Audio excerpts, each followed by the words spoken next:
So hello, good morning and welcome to the Bristol Life Business Surgery, this time with Bevan Brittan. I hope this finds you as well as it might do as we all address the challenges after the great pause. My name is Greg Ingham and yes, welcome to this latest Bristol Life Business Surgery. We're seeking to help businesses and employees today in these peculiar times with valuable insights from experts. We can all do with help and there's no monopoly on wisdom. And our speakers today will provide us great insights on employment and employee responsibilities and the changing workplace environment post the great pause. These Bristol Life Business Surgeries should help us all with those practical insights, and for free, of course, which is always useful, absolutely needed in current times. We'll come on to today's discussion shortly about those employees' responsibilities, employees' rights, of working practices in the new world, and grimmer matters, of course, such as redundancy, made yet grimmer by having to happen in certain cases remotely. This advice is for business owners, employees, senior managers, those with HR responsibilities, pretty much all of us in any form of business or organisations. We have a wide range of companies and organisations watching here today, and please do ask your questions via the at the bottom. We can take those anonymously if you wish, because some of these matters will be quite delicate or named if you would prefer. And the webinar will be once more available on our Bristol Life YouTube channel later today. But first, on a more local matter, this is a big week for Bristol Life for three reasons. First, of course, is today's business surgery is the first of this new series in the autumn with Bevan Brittan today. Then, of course, there's the Bristol Life Awards this Thursday. Come on, you must be signed up for that. Many, many, many hundreds are. We're going to be into the several thousands, I'm sure. We'll be watching one way or another, either live or the subsequent YouTube film. It'll be a terrific and much needed celebration of the very best of Bristol. It'll be live presented by TV presenter David Flatman, with filmed inserts from our sponsors and various local luminaries extolling the virtues of Bristol. Frankly, helping us all feel yet better about the city and these times, plus live Zoom reveals of the 100+ finalists, and then interviews live again with our winners. It's an ambitious approach. I heard it described even as stamping on the tightrope. Well, you've just got to give it a go in these times, and sometimes we all have to do new things and take certain risks. Oh, and there's also a live competition for the best dressed woman and man on the night.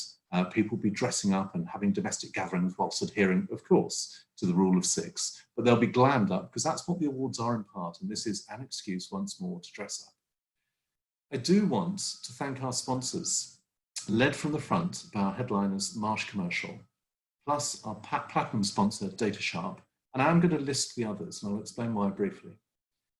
The other category sponsors are Acorn Property Group, Anderson Financial Management, Bristol Airport, Bristol Life, of course, British Corner Shop, Brunel Insurance Brokers, Burston Cook, Cabot Circus, Clifton College, CMC Marquees, Curo, Lexus Bristol, SLX, Spaces, VWV, and Wild Jewellers. The reason why I'm citing them is that, as well as being courteous, our sponsors didn't have to stand by us and stand by Bristol in these times. These aren't the same awards that we'd intended, of course, but they did. And there's a useful phrase I'd commend to you here. By your actions now shall ye be judged later. And we're all in that period where we're taking decisions which will have longer term effects. In the worst of times, people really do show their best, and our sponsors have with the Bristol Life Awards. Thank you. Our third Bristol Life element is, of course, the return after this somnolent period, this great pause, the return of Bristol Life itself.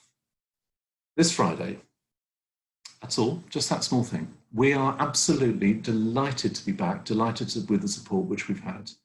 Aside from the business part, which absolutely matters, we're a commercial business like all those watching. We are also a creative business, and not being able to publish magazines cuts deep. More than that, we want to play our part celebrating Bristol. We want to play that to the full, celebrating the best of the city, promoting the businesses, helping galvanise business thinking, providing help and insight such as today, maintaining a plausibly positive tone giving you reassurance what is happening and the good stuff that there is out there. And there's multiple good stuff in the city. Good luck to us all in these times. Oh, one last. Bristol Property Awards nominations close on September 30th, so it's a couple of weeks away. Today, we'll be hearing from Bevan Brittan on employment and HR. We'll cover many areas: the end of furlough scheme, redundancy process, especially remotely, working from home, the obligations and opportunities, rights, and so on, including employee refusal, which is a complicated one, the various policies that need to be reviewed now in this new environment after this great pause and in this mixed working from home and office environment, and also holiday entitlement, employers' duty of care, employees' rights, all this in that new era.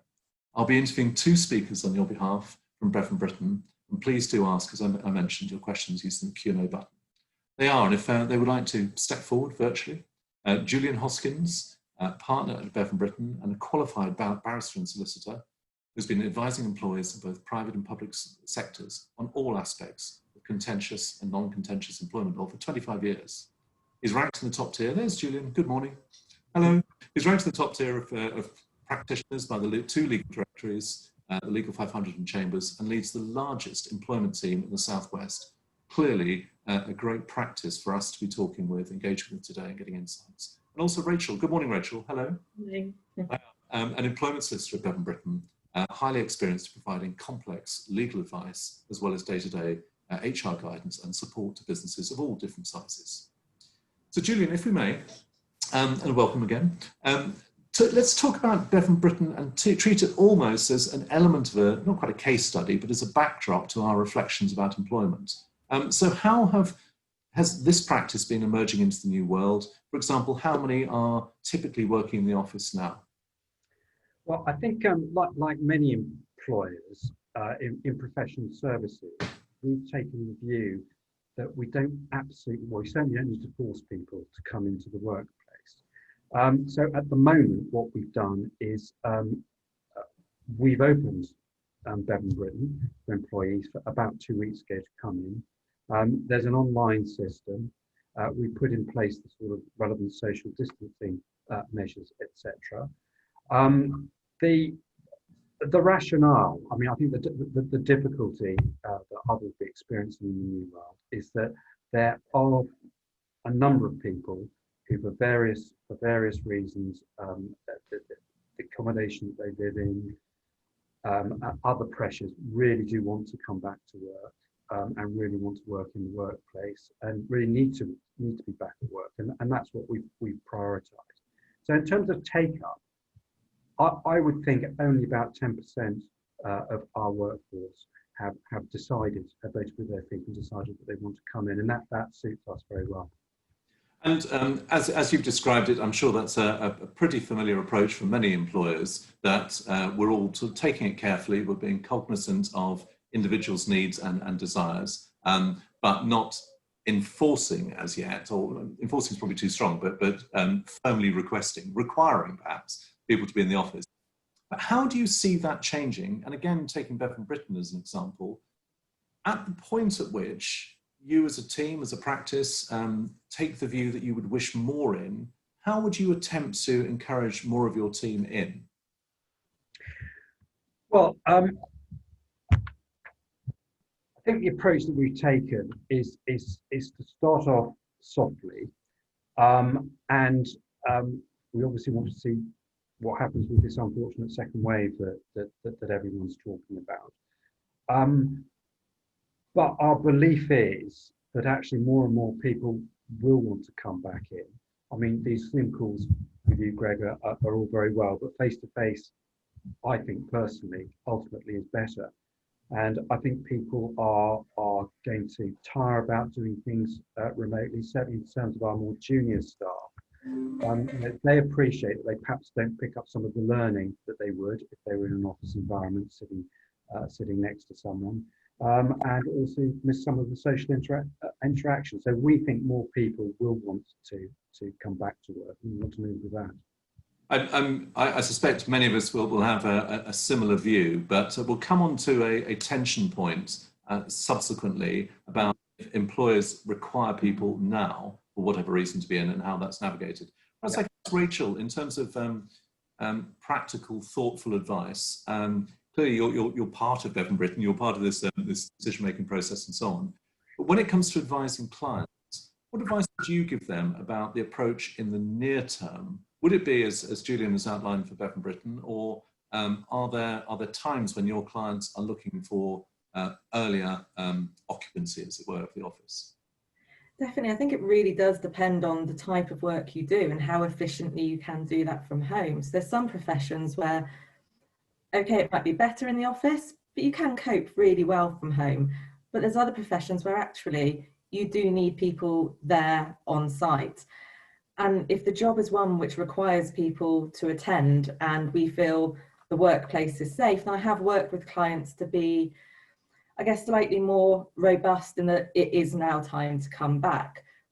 But the way to do that and kind of not upset or scare people is that communication piece, first of all. So before saying you need to come back, we can say what we've done in preparation for needing employees to come back is X, Y, and Z. So the social distancing, staggering start times, and that communication piece. So they know they're not just going to come back and it's going to be exactly as it was beforehand, and we are taking kind of their health and safety, well-being, travel commitments into mind. And it's also the one size doesn't fit all. So with employers of all sizes, you're going to have some employees who are going to feel quite comfortable saying you need to come back now, and then there's others who might have caring commitments, disabilities, and we will need to kind of look at those individually to see if the same kind of rule can work for everyone.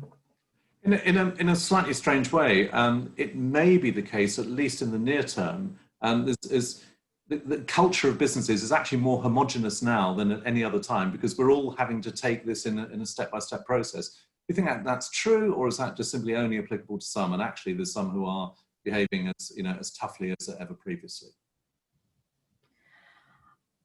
From the people I've spoken to, I found employers aren't being as robust as I've perhaps seen them be in previous circumstances. So I might have advised one employer, say on a disciplinary before, and they've been very down the line, robust, this is what we're doing. I can give advice, but they still want to get to that same end point. I am finding that everyone's open to discussion and advice and taking on ideas, because we're all in this new era together. We haven't done this before. So if we can share ideas amongst ourselves about what has worked or hasn't worked, I think people are being quite receptive about being more open to kind of what their initial ideas or plans were. Thank you. Julian, let's come on to some practical points about the end of the furlough scheme. It has been wound down over a period of time. It concludes, at least in its current iteration, at the end of October. So we've got 6 weeks or so of it remaining. Just perhaps run through any remaining do's and don'ts for employers that have emerged in this time of furlough, and there's still time to tidy up how employers are operating currently. Yes, okay. I think two things that stand out. The first is the noises that HMRC are now making. And they were in front of the Parliamentary Select Committee, I understand, about a week ago. And this gets back to questions that we were asked on in the original business surgery we did 3 or 4 months ago about what an employee can and can't do while they're on furlough. And business about they must not provide services that are generating revenue. Well, what HMRC have said to the Parliamentary Select Committee, and I've got some figures here, is that they're looking already at 27,000 cases, which are either fraud or mistake made on behalf of the employer. They think that 5 to 10% of the grants that they've given out over the last few months were wrongly given out. And they want to give employers who may be in that category an opportunity to put things right. Apparently they've contacted 300 businesses, but come the end of October, they're going to ratchet things up. Now, if you've made a mistake, or may have made a mistake in what you've claimed, you do have either 90 days from receiving the grant you're not entitled to tell the revenue. Sorry, it's the later of 90 days from receiving the grant, or 90 days from when you discover you're no longer entitled to it, which I suspect might be relevant to quite a lot of businesses, or the 20th of October. And I guess the bottom line is that if you do fall into one of those categories and the revenue catch you out, particularly if they decide that it's fraud, then it's sort of serious stuff, including criminal sanctions and heavy financial penalties. Now, there may be some people, there was thin ice to be skated upon, and you know, I've no doubt, quite understandably, some employers will have skated on thin ice. I think where we may be getting to is that HMRC have also set up, if you like, a whistleblowing hotline for employees to blow the whistle on their employers. And bearing in mind we're getting to the end of October, and I suspect there are going to be an increase in the number of redundancies that we're already seeing. You've only got to have a disgruntled employee that you've had on furlough and then made redundant because you can no longer afford to keep them on, who decides to take action into his own hands. So in terms of what's now going on with furlough, that is something for employers to be wary about. And certainly if a mistake has been made, you are not going to be punished in any way for coming forward and repaying some furlough if that's what's required. Is there a I don't know the expression, perhaps a statute of limitations that there is a point at which HMRC cannot subsequently come back for you, and if so, how long might that be? So if you are an employer, and I'm not specifically talking about us, I'm talking about any employer, and you believe you've complied, but you've got this, if not quite sword of Damocles, you've got this fear that there's going to be something at some stage. When does that fear get rescinded? Well, in terms of a criminal sanction, and let's face it, I mean, they're not going to be prosecuting 27,000 companies, but so that will be the serious stuff. In terms of criminal sanction, I don't think there will be one. In terms of a civil sanction, it's usually 6 years. What I haven't done is looked at the particular legislation. There may be a long stop on this, which I'm not aware of. So it could well be shorter than that, but I'm not absolutely sure. Wow. So the long hand of HMRC reaches out until 2026 potentially.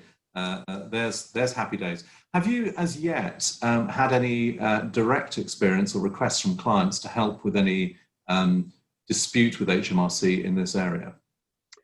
No. So I don't know anyone personally who's been contacted by HMRC. I guess what again, rolling back the months, I did get a lot of requests from employers saying, we're thinking of doing, can X look at email, can X forward email, can X do this, that, or the other, and really be in breach of the furlough scheme. Now we, whilst we pride ourselves on giving sort of solutions-focused advice to drive businesses forward, in this particular instance, my advice is we've got to be really, really careful because we don't quite know how HMRC are going to, what their criteria will be come October to decide whether you've rightly or wrongly claimed the grant. So that there is going to be a grey area. Yeah. As ever, I was just going to say that grey area, whilst there will be, there are no doubt, I suppose, that there will be egregious abuses of the process, whether perhaps less so by large companies, who knows, but certainly by some smaller companies potentially. Presumably the biggest issue is going to be that grey area where companies believe they've been compliant, they've been thoughtful and considerate and so on, but actually may just have transgressed in some way, magnified, as you say, by potentially disgruntled former employees. That's yeah. Right. Yeah. Well, and I think one of the dangers there, and one of the hassle factors for employers, is that HMRC then sends someone in to audit. Because I think in the genuine grey area that you're talking about, and don't quote me on this, but I think the HMRC will be fairly lenient and give the employer the benefit of the doubt, because I think there's going to be a lot of, should we say, non-grey area activity that they will uncover. Well, I'm sure employers are fully cognizant of the Cummings defence, which they can apply in any such circumstances, which seems to be provide a shield across any activity. Let's come on to other elements of the furlough period. In this remaining 6 weeks or so, Are there any absolute sort of minima in terms of times in which people may be temporarily furloughed under the wonderfully named FFS? In terms of part-time work, if that's what the question is getting at, and Rachel, correct me if I'm wrong here, but I don't think there is. I don't think there is any minimum criteria. So you can have somebody working for 4 days and furloughed for 1 per week, or vice versa. So there aren't any criteria in that regard. Okay, talk to us about the records which you've been advising companies to keep as their sort of paper trail of what they've been doing with their teams. And also at this point, is it too late to put in place in retrospect paper trails or systems or processes for times which have already happened in June, July and so on?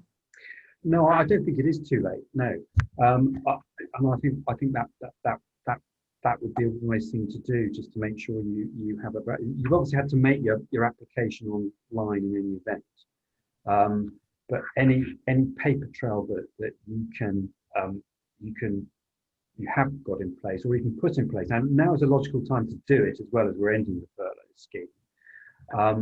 I think that might be of great assistance if anybody comes knocking at the door in due course. So just to frame that, I think any business watching this, now is the time to review once more what you did in April, May, June onwards in terms of your furlough application and the JRS application, I guess. Because it may be that in retrospect there might be 1 or 2 things which it is right to either change or even declare potentially, I guess. Yeah, absolutely right. And just to be clear, I mean, it's a complicated scheme, and people will have made mistakes, in genuine mistakes in the amount that they've claimed, and now is the time to fess up to that, basically. Yeah. Yeah. Well, I mentioned at the beginning, of course, we're all familiar with the concept that the furlough scheme is going to end at the end of October. Are there mechanics or structures to enable individuals to be kept on furlough at the end after the end of that scheme? Yes, but the scheme comes to a close. So employers are going to be faced with either bringing employees back to work or agreeing some part-time work with them. And then at the other end of the scale, unfortunately, it's redundancies. So it may be that you will be able to agree with employees in order to try and safeguard their job, that they remain on furlough, essentially. So first point is it will need their agreement. They would be entitled to work for other people, and you'd agree that with them if they could get other jobs. And of course, the rationale for doing that would be to save their jobs if you foresee business in the foreseeable future is going to pick up. And that's going to be what is at the moment the big decision for many employers up and down the country with the scheme coming to an end.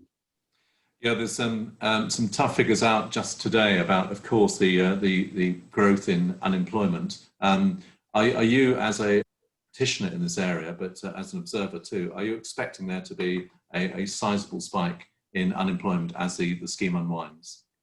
I think so, and I think there will be a number of redundancies, and what we are advising on at the moment is to legitimately use the furlough scheme in order to assist cash flow on that point. And what I mean by that is that you can go through a redundancy procedure now.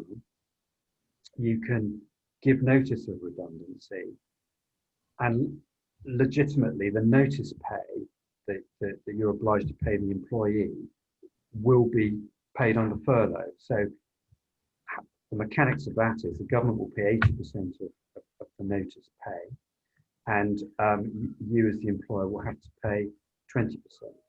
What the government won't do is pay the redundancy payment itself, which you will have to pay. The other question I'm being asked on that front is if you make someone redundant on furlough, redundancy is a very specific calculation relating to age and based on a week's pay. So what is a week's pay in that context? Is it the 80% that they're getting on furlough?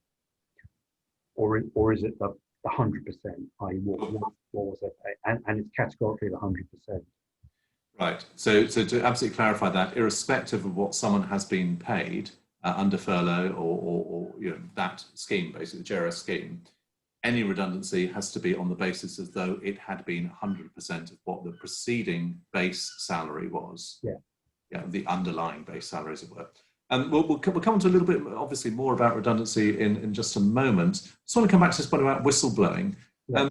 Are you expecting almost twofold? One, there to be employee whistleblowing, and two, is there any implied obligation or even just a lower level sort of preference for companies to highlight where other companies have been breaking the rules? It's a harsh area, this, and it sounds like you can easily imagine how that will be overplayed, through the tabloid press or whatever. But we're all familiar with the idea if laws are being broken that we highlight that. Or is this such a grey area that, you know what, fine, live with it? Well, the government, HMRC, on the Government UK website, are publicising a hotline, a fraud hotline, as they call it. And it doesn't specific. I had a look at that this morning, and it doesn't specifically say it's for employers to squeal on other employers or for employees to. But from the language, it is clearly aimed at individuals blowing the whistle on their own company. So far as other companies are concerned, I don't think that there wouldn't be any legal obligation for them to get involved in that way. So the question is whether there was any sort of reputational, moral type obligation for them to do so, and frankly, I don't think there would be. Okay, let's come on to the more details about the grim area of redundancy, which, frankly, a number of companies, I'm sure, on this call will be contemplating. Very sadly, no one at all wishes ever to make redundancies. Does the furlough scheme change in any way the process of redundancy, whether at the comms end, you explained about the payment end? Are there any elements which are different in this in these times? Well, the first point is consult. You have to consult when you make individuals redundant, and you go through a process. Now, it can be, in these circumstances, really a quick process if there are less than 20 individuals. Usually you'd be doing that in the workplace. But because they're on furlough and sort of by definition can't be in the workplace, you will be doing it remotely. And that is fine. But there can be various sort of IT complications and the such like. And we have seen a few glitches on that front, understandably. But the bottom line is that you can do it by telephone. People are trying to do it by Zoom. The real complication is where you are considering dismissing more than 20 people. And without sort of getting into too much detail about that, you have to go into a period of collective consultation. So if you're dismissing between 30 and 100, that's 45 days consultation. If you're dismissing, I beg your pardon, that's 30 days consultation. If you're dismissing more than 100, it's 45 days consultation. And in terms of, as you explained, the payments, to the extent at which there is any contribution from government HMRC to those payments, those 30-day periods, does that have to have been completed by the end of October or to have commenced before the end of October? Well, that's a very pertinent question, and the law is unclear about that. But terrific. what people are saying at the moment is that undoubtedly you can't have a dismissal date before the end of the consultation periods I've spoken about, but provided that you have finished your meaningful consultation. And let's face it, in these circumstances, very often there isn't very much to talk about, unfortunately, because the business is in such a position that it really is forced to make these redundancies. Provided you can establish that, then you can give notice before the end of those periods. Just on the communication side, presumably for those companies, and it'll be the vast majority of companies who are thoughtful, considerate, compliant, and so on, it actually would make more sense to do it if they can via Zoom or similar, because they can record it and it becomes a form of virtual paper trail, I guess, in the case of any disputes. Would you advise it on that basis? Yes, I mean, absolutely, and that is what's happening at the moment. There's very little sort of consultation going on in the workplace at the moment. Redundant consultation. And are there extra dangers during these furlough times, or at least for some furlough times, during that redundancy process, running a redundancy process? I mean, Rachel, perhaps even culturally within a business, the difficulties of doing that. Yeah, I think some of it comes from engagement, and that's why I think the Zoom rather than a telephone call can be helpful, because it's easier to pull someone into a meeting when they sit 4 desks down from you and you go and talk to them and say, well, see you this afternoon for that meeting. If we're having to press on the computer to dial and call someone, if they don't want to pick up, they won't pick up. So it's that communication aspect to get them to engage, and I think that's where Zoom, wherever possible, is great. And I think it is ironing out those IT issues. So if someone's job role, say they're not working from home and they are on furlough, and their job role generally isn't very computer based, and we send them an invite for Zoom, or do HR have enough time the day before to give them a trial run to make a phone call so they can see how to answer, just ease them into that process. Because if you've worked somewhere 5-10 years and you end up having a phone call to discuss your employment ending, that is going to be a lot harder to swallow than at least looking at the face of the person that you know and you've worked with.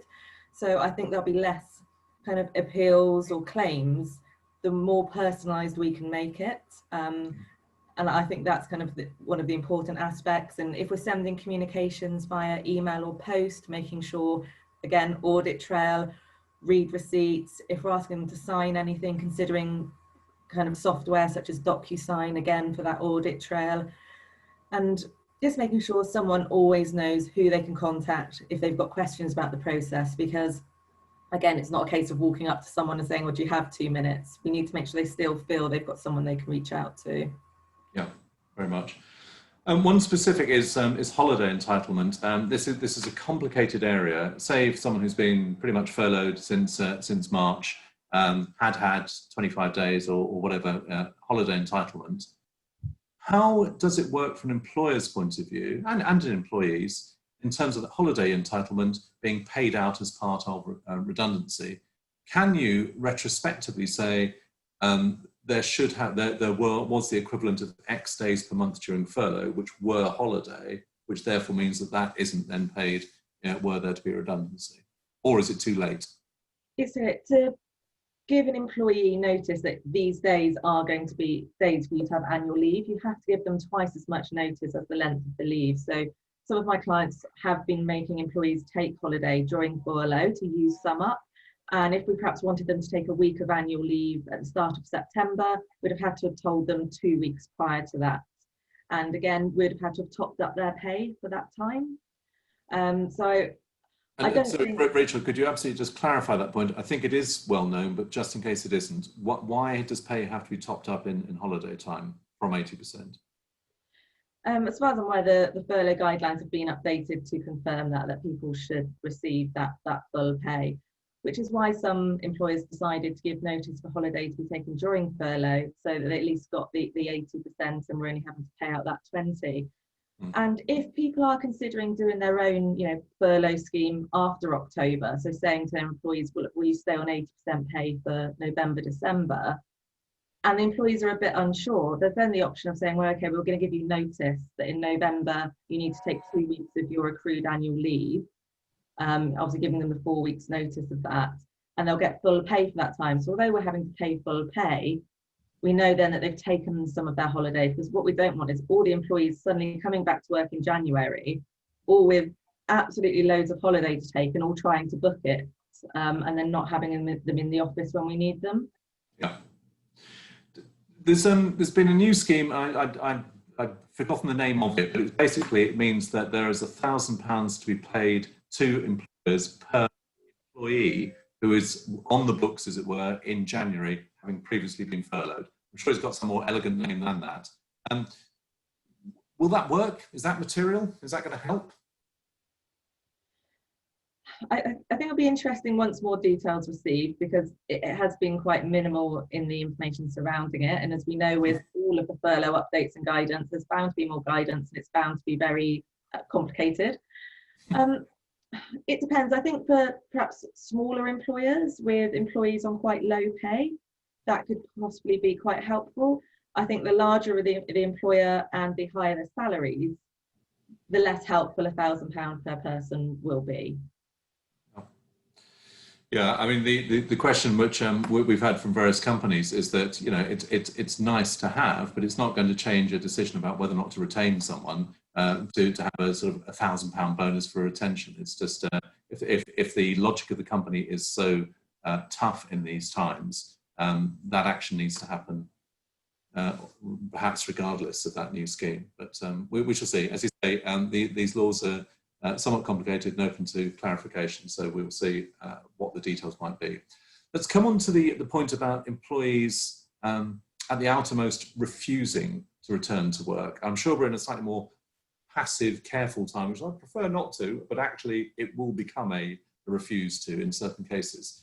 They're reluctant to return. They prefer to work at home. They wish to avoid the hassle and faff and cost and so on of commuting. They're fearful perhaps for health reasons. They have older relatives or partners. And of course, there's now younger kids back at school. We're aware of just this week, someone who is having to effectively isolate their kid at home because they've got a cold and the school is saying go home. So in case they have to be at home to care for them. And then of course, there are others for whom public transport is just a no-no for all the reasons that people have rehearsed. What rights do employers have, and how would you advise pushing those rights forward to enable people to get back into the office when they don't want to? I think some of that will come down to the reason as to why they are refusing. Because I think, again, this is one where it'll be difficult because it might be time consuming for employers, but we will need to consider each individual's refusal kind of individually to see what those reasons are, how reasonable it is.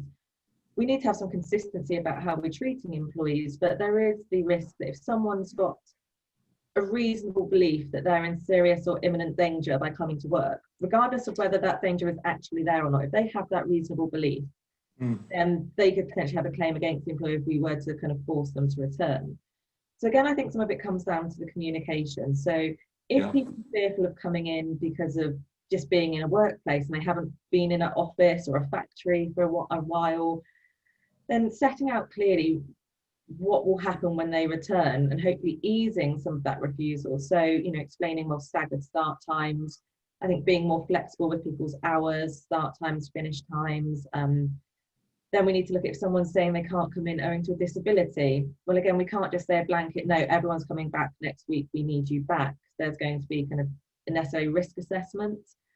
Do we think that workplace is safe? And if we've done the risk assessments and we think actually we've done all we need to provide a safe working environment for you, and they still refuse, that's when an employer can decide, okay, do we go down the more kind of formal and robust route? And I would certainly be saying to take specific legal advice at that time, because I think there's always going to be risks involved when we're forcing someone to come back in during, you know, the pandemic that's ongoing. But that's not to say the employee holds all the power and can just say no. We've employed them, we're paying them. If we need to come to work and we can provide a safe working environment, and we've given them the information that we can to prove to them that, you know, it is safe and we're comfortable, we're willing to make some adjustments, they're still not willing to come back in, then potentially there could be disciplinary action. What I would say is that needs to be kind of very much last case resort, taking advice, because again, I think most employees, if they outright refuse to come back, it'll be because they do have a genuine concern, and it's let's try to address that concern first of all. And also if someone might come back, like you say, and then their circumstances change again. Okay, I've been back for 2 weeks, but now I've got a child at home who can't go to school.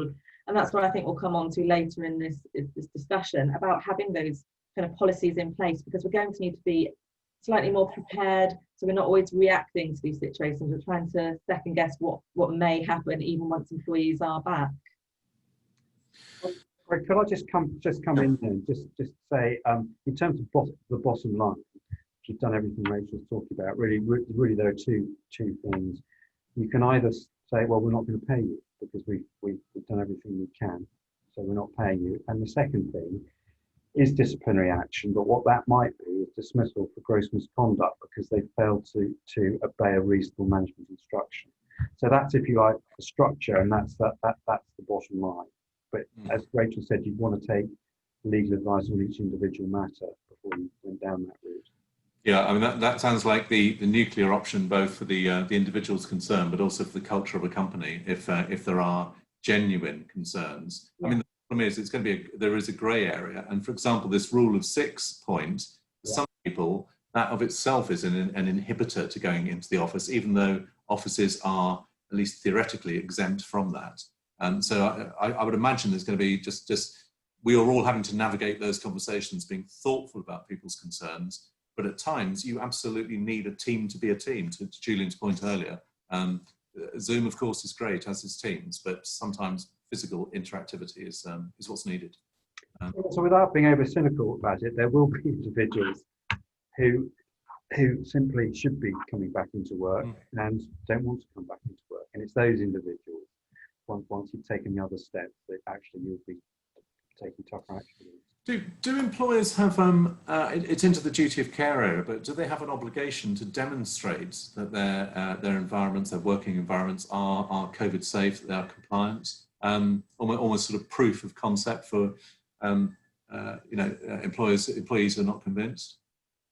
Yeah, I mean, in a general way, yes, they have a duty to look after the health and safety of their employees. And in this environment, that would include providing a COVID safe as far as you can environment, and a failure to do so is a breach of that duty, which could lead to action. I think one interesting thing that's going to be happening is, well, not interesting, but someone, for example, who may come into work and is using public transport, catches COVID, and then tries to bring a claim against you because you forced them to come into work, which involves a commute.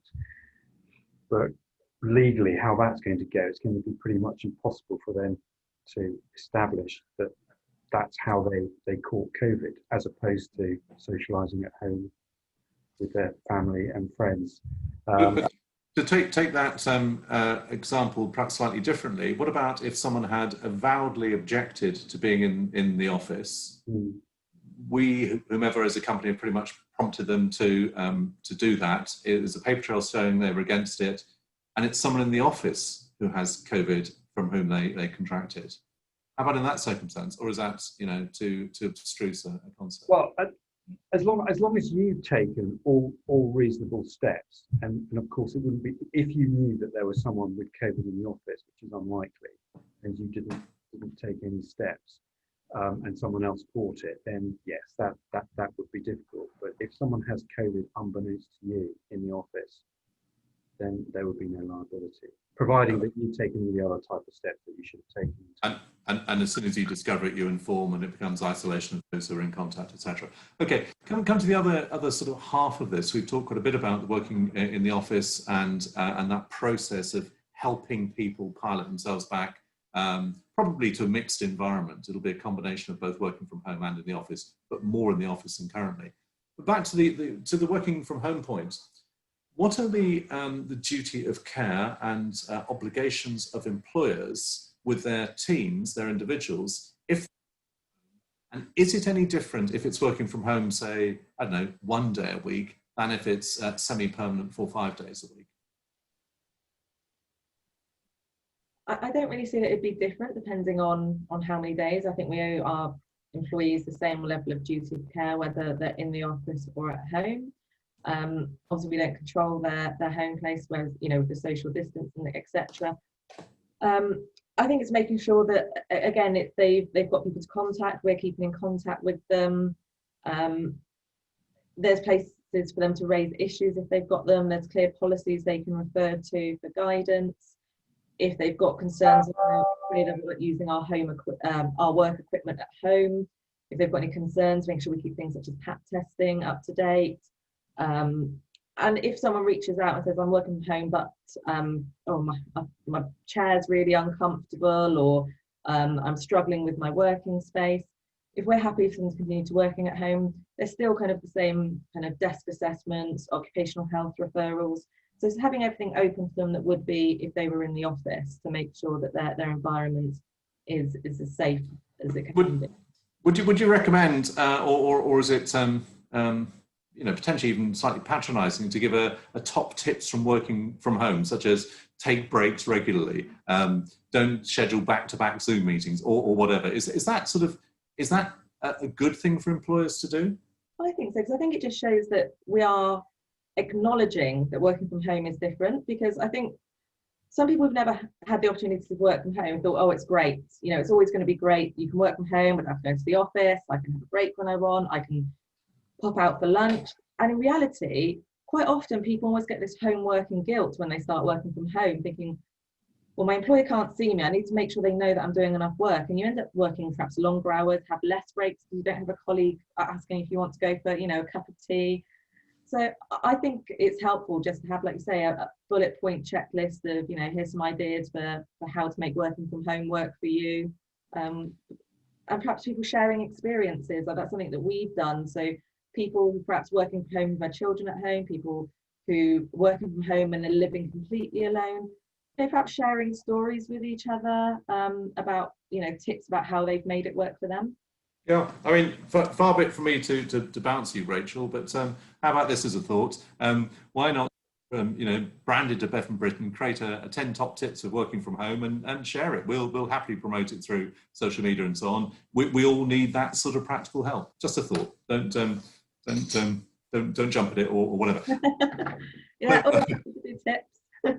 Yeah, okay. Well, I just want to bring in a few questions now. This is from our good old friend, anonymous attendee.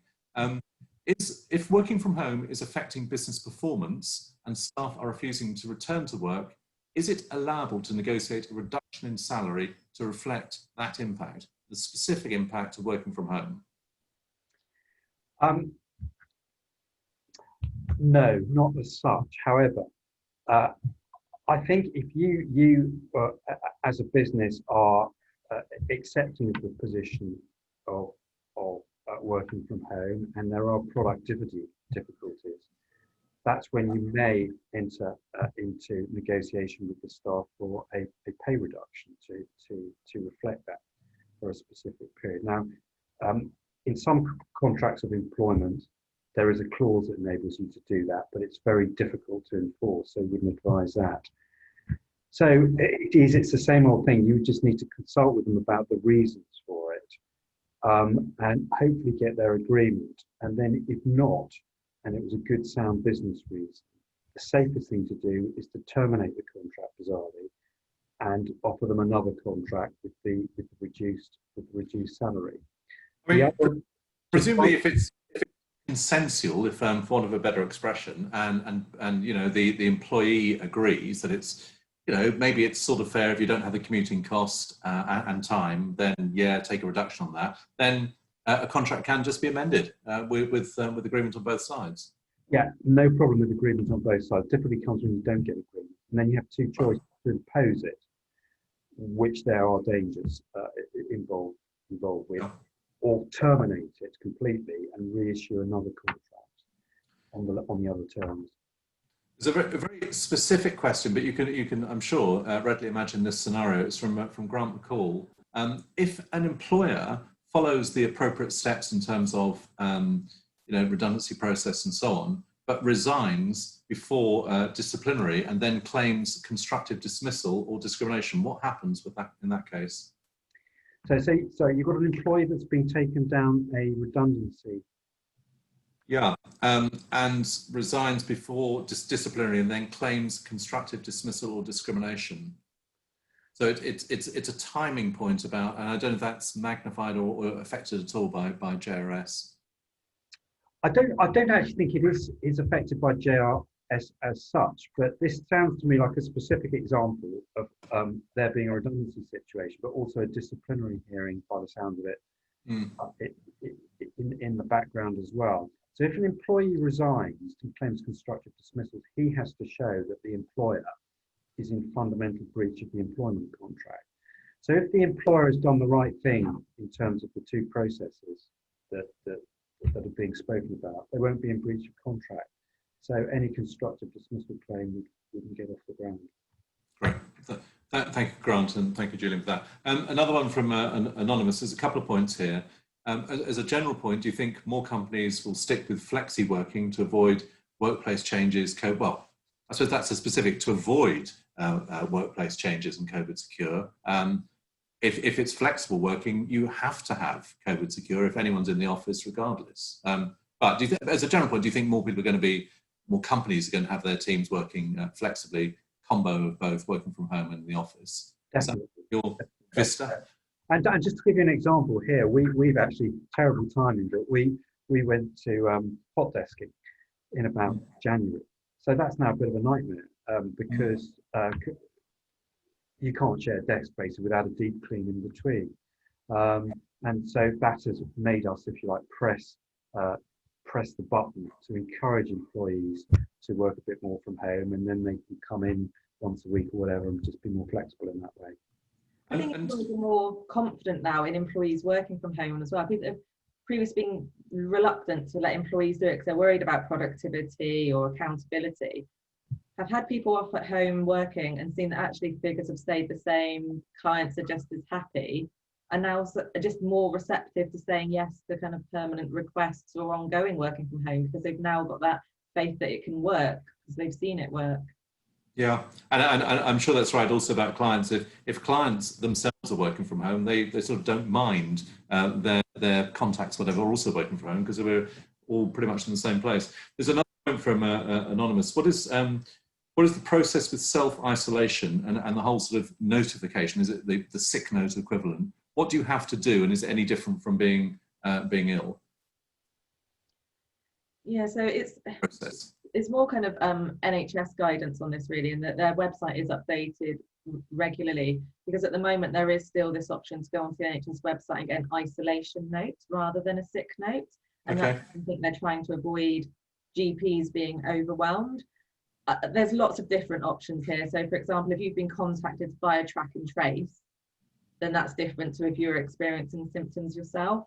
So there's lots of different options here, but there is still the existence of the isolation note as well as the kind of standard sick note that you can get from your GP.